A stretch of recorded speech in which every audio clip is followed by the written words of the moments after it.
Have at it. Uh, I'm gonna mute my mic. all right, Let me so even down as far as this album goes, I want to say first and foremost, I want to say I'm proud that Bryson Tiller finally put it out because I feel like if I remember correctly, he was having some mental health issues and he had to step away from the limelight. And then I feel like that very first track spoke on that a little bit when he said, like you'll end up waiting 5 years and then not put something out because you're overthinking about whether people will like it or not. So the mere fact that I feel like I do that. So the mere fact that he actually put something out, I was like, okay. First listen, I was a little bit underwhelmed, honestly. First listen, I was like, I could listen to the older stuff more, better. And then I got tired of the false stops. Like I'd be like, oh, I guess that song is over, and then it come back, and I just be like, bro, I get you did that on Don't, but don't do that on like every song.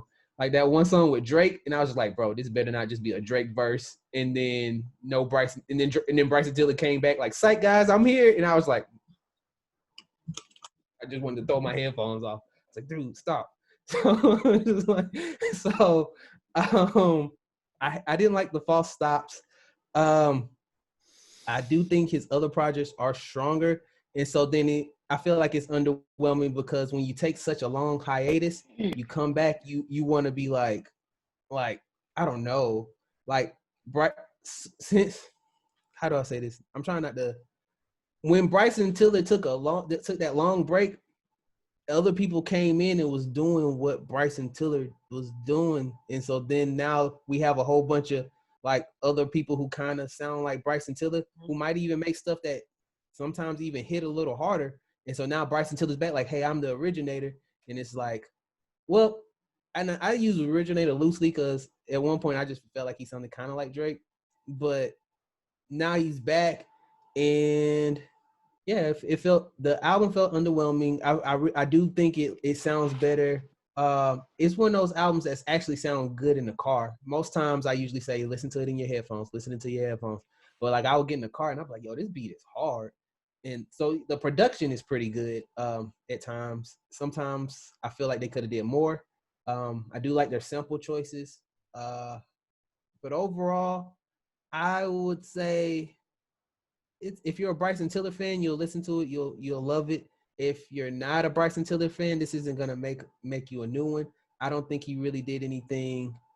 If I took 5 years, I'm speaking on Tobias. When I put out the project that I'm trying to put out later, I want to like change some things because I want people to be like, well, we waited this long for those who have been waiting. I want them to feel like, well, this was worth the wait. And the Bryson Tiller, I listened to it and I didn't get that notion of like, oh, this was worth the wait. I was just like, okay. I feel like in a month, people might forget about it. And that's like I didn't really hear much on there that made me just be like, oh, I'm gonna listen to this forever. Not me personally, but I thought it was good for what it was. But I think it could have been better. And so out of 5, I give it like a 2, maybe a 2.5. I give it a 2.5, and that's what I think about it. What do y'all think? I like Bryson Tiller, but I wouldn't call myself a fan. I did listen to the album the first time on the go, like in the car, and it was short enough for me to get through it. I would say that it was underwhelming too, not because I was like legitimately thinking that, but because I caught myself not paying attention to it anymore. And I normally listen to albums the first time really intently. And so because I kind of got distracted, that means that it's probably not that great. And what's funny is what kind of caught my attention again is because I started to hear the kind of Ode to the Way to Exhale album soundtrack, because that's one of my favorite movies. So when I hear a song from that I know is not like a hit song, and I'm like, you gotta kind of like know this movie to know that song came from that movie. And then for there to be another song from that soundtrack, I was like, oh, this is like an Old Way to Excel. And then I looked at it, it was called Inhale, and I was like, that's Oh yeah, that's that dope. was I like the that a dopest lot. thing to me. That was so dope to me. That was It the was the dopest thing. song, it's All Night Long by SWV. Big SWV. mama in your arm. Ooh, that's the wrong movie. Didn't y'all It say? is. Oh, I thought y'all said so. Waiting to Excel. Wait to Exhale. All Oh. Night Long by SWV was the song And that I was then, like, nobody samples this. And I was like, this is Waiting to Exhale. And then, but Alana, did you keep the second song that's in there too? yeah, but that's what I'm saying. That song caught my attention. Then I heard the second song. Then I looked into it and I was like, got it. Because Mary J. Blige song from Waiting to Excel, I'm Not Gonna Cry is also sampled in that same song. And I was like, yo, that's fire. I like what he did there. So I think that's my favorite off the album, but there's nothing other than that one, even with Drake, surprisingly, because I like Drake. Nothing that was like, I need this. Like I said, the samples were fire on there to me because I was like, oh, this is a fire sample. But then overall, I was just like, there is one song, I can't remember the name of it right now. I think it's after that Inhale song. I might be wrong, but I think it's after that Inhale song where like do you guys like most of us in here do music. Do you guys ever listen to a song and be like, they should do this here? And then he did do that. And I was like, okay, that was fire. Like that was one moment in the album where I was like, he should go this direction. And he did. And I was like, okay. And so I was feeling it up there. But yeah, but what was you saying, Shy? Oh, I'm not a Bryson Tiller fan. Like I don't got on my nerves. His other song got on my nerves that they play heavy on the radio. And yeah, Exchange, that got on my nerves. None of his music catches my ear. I literally listen to it because I follow someone who normally has really good taste in music, and he listens to a lot of like underground artists and artists on the come up and things like that. So he loves Bryson Tiller. So I was like, all right, I'm gonna give it a listen. I literally got like a couple of songs in, and I was like, I can't do this, and then I just turned it off. Like it was just like the same sound, the same mood. I was like, nah, this ain't it for me. I can't do it. Yeah. That's how I was feeling. And I was trying not to be like, because I know he was dealing with stuff, but at the same time, I feel like one of my friends said something, and one of my friends said something, and he was like, nah, because he was like, I was like, well, he took a long time, maybe a little rusty. That's what I said. And then he was like, well, Kendrick takes a long time, and then when he comes back, it's fire. And I was like, that's because the whole time you can tell Kendrick's honing his craft. And then I was like, well, he wasn't honing his craft then, I guess. And so, but like I said, happy that he, like he said, got back out there. Do your thing, man. But that's how I was feeling. What about you, Keith? That's how I felt listening to it. I felt like I'm happy that he pushed and put something out. And that was it. That was it. And I said, for that alone, I give you an E for effort. But I can't give you an E for everyone because this ain't for me. And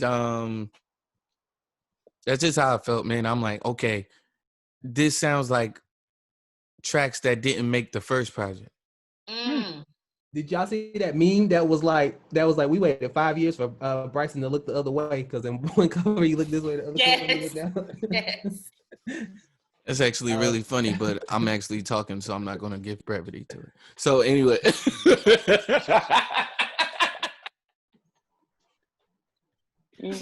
I'm kidding, bro. That's funny. That's funny. No, that's how I felt. I actually didn't like the samples. I mean, fine. I can like the songs, but I don't like how they were utilized. Yeah. I don't like how they were played. So like, yeah, fine, this is a dope song. I don't like what you did with it. I thought that the Drake feature was going to be the saving grace, and it wasn't. I did too.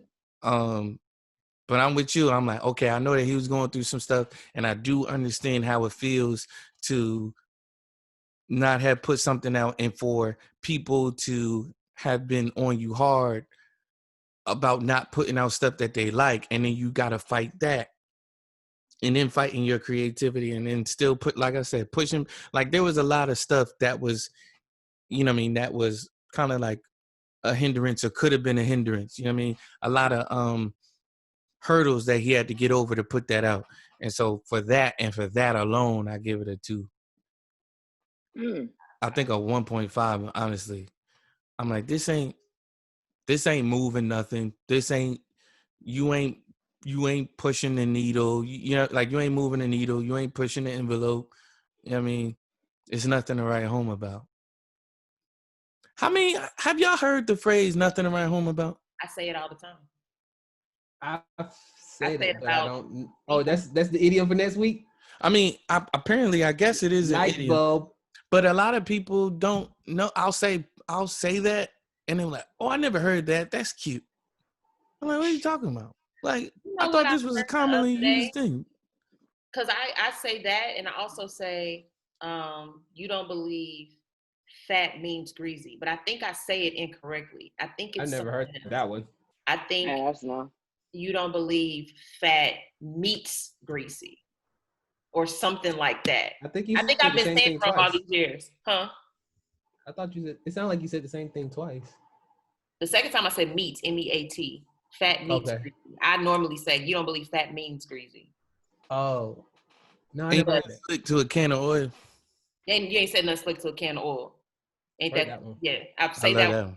But the one about not writing home, or there ain't nothing to write home about, I say that about people all the time.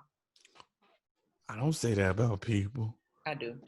I say it about. I feel I like say about she said other it on I say types it of the. about nouns. inanimate objects. I say it about that too, but I say it about people as well. Mm. I feel like she said it on the podcast before. Yeah, anything I'm underwhelmed about. Mm-hmm. Or one. But I just found like a large group of people have never heard that before, and I'm like, damn, I thought that was common. Well, I got parents that had older parents, so I get all of that type of stuff. I used to say, all they chairs ain't pushed under the table, and then like nobody had ever heard that. And then I told my dad, no one had ever heard that. He was like, "Oh, that's a Keith Robertson original. I made that up." I was gonna say, yeah, I've never heard that. I was like, "Oh, okay." Yeah, I've never heard that. I was gonna say, before. I don't know that one. I've never heard that before either. Yeah, all her chairs ain't pushed under the table. I like it. He's silly. Yeah, I mean, that's how I feel about the Bryson Tiller album. I'm glad you put something else out. Now that you got through that, now work on something it's time good. to put in work. Yeah. Mm-hmm. Now, you some had to work. get that out of your system. Fine. I still feel like you played into the whole "what do people like from me" type of thing though.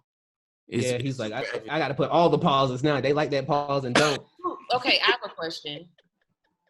Do we think that Bryson Tiller is capable of giving anything else, like anything other than what people expect? Is he talented enough to think something other than what they're used to?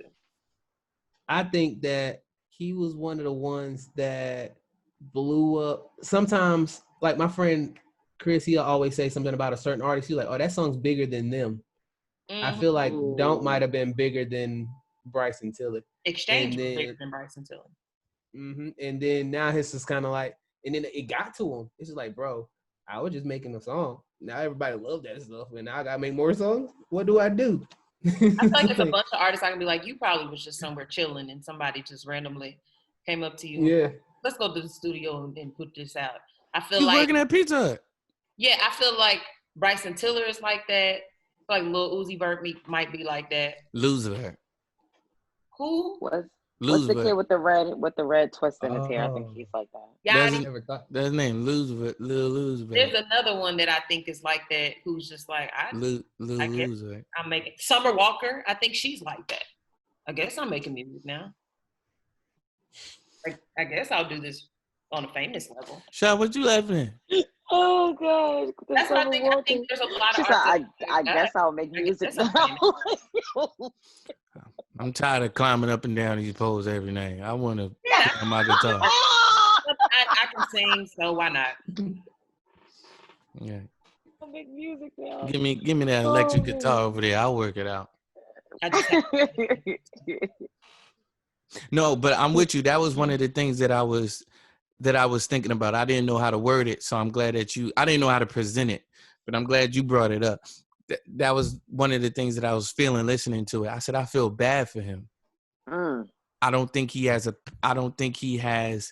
a bag outside of this sound. And so I think he's going to have to do what I also feel like Tory Lanez is going to have to do. If you still want the money to keep coming in, you're going to have to become a writer. Even though he's already a writer, even though he's already written for Chris Brown and all of that type of stuff, you can't always do what you can write. You know what I'm saying? Mm-hmm. You create the canvas. You know what I mean? Like you lay the canvas, you make the stencil and let them do whatever else it is that they're going to do with it. Because, I mean, I'm not going to put a cap on people. Only God can do that. But from what I'm seeing, it's like, fam, yeah, I think it's time. You know what I mean? I think you that, I was like, who can I equate him to? And it was hard to like put him. No, because because why y'all calling him Jonte? It's Jonte. Jonte. I had a friend named Jonte. He had an E on in his name, so T-A. And that would make sense. Yeah, it's well, tough. the A on the end makes sense too because it makes the A sound. No, it doesn't. How you gonna tell somebody? Because phonetically, that's not how you pronounce Alana, please. I'm with you, Alana, for whatever it's worth. I see what Keith is trying to do, but no. I say Jonte too. I'm gonna call him Jonte because I know now, but I'm just saying I made sense for saying that. News to me. Alana has a Y in her name. Exactly, and I don't get mad when people call me Elaine. I just politely say it's Alana. Awesome. My mama, that was her fault. We did that. That's unnecessary. I still tell this day that was unnecessary. Why'd you do that? Why'd you do it, mama? That's not necessary. I had this one person who was like an English major going to this whole spiel about how the A in my name should be an O, and he was like livid. I was just like, but okay, still A, still gonna be an A when you finish this speech, man. I don't know what to tell you. Gonna be A. What is his name? Now says Tabias. Huh? Tavius. Tavius, as my phone calls him. I'm like, hey Siri, call Tobias DeWitt. She's like, hey Siri, call Tobias DeWitt. Calling Tabias DeWitt, mobile. Calling Tabias. So I pick up the phone, I'm like, what's up, Tabias? Yeah, he does that every time. What else? What else we got to talk about? This isn't one of our better episodes. No, I'll let y'all know right now. I have a question. No, I